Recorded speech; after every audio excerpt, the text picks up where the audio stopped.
Welcome back to the Venom Workshop. So today I'm going to show you how to do be a real quick video on how to use the speed governor on the E-Racer.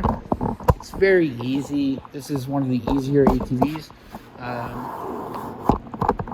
Your speed governor is on your left-hand handle switch, and you'll notice you have low, high, and medium.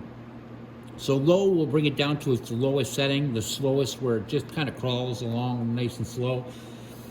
Medium is good for intermediate riders. They start to, pick up speed and they're getting a little bit more used to turning, things like that. And then right in the center is your high speed. So that'll give you the most speed out of your unit.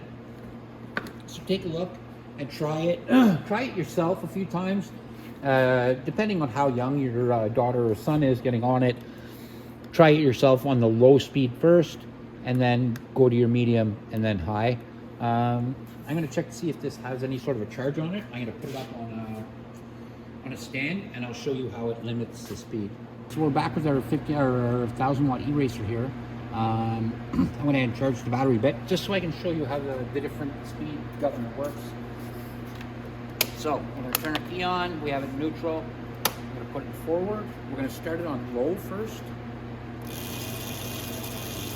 So like I said, it's going to go just a crawl.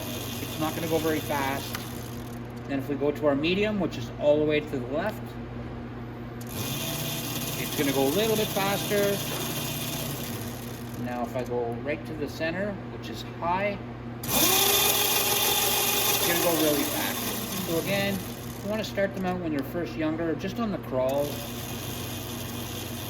like that, until they get used to it.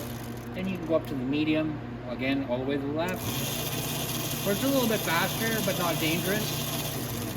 And then full speed when they're quite used to it. And that, guys, is how you operate the speed governor on your 1,000 watt E-Racer.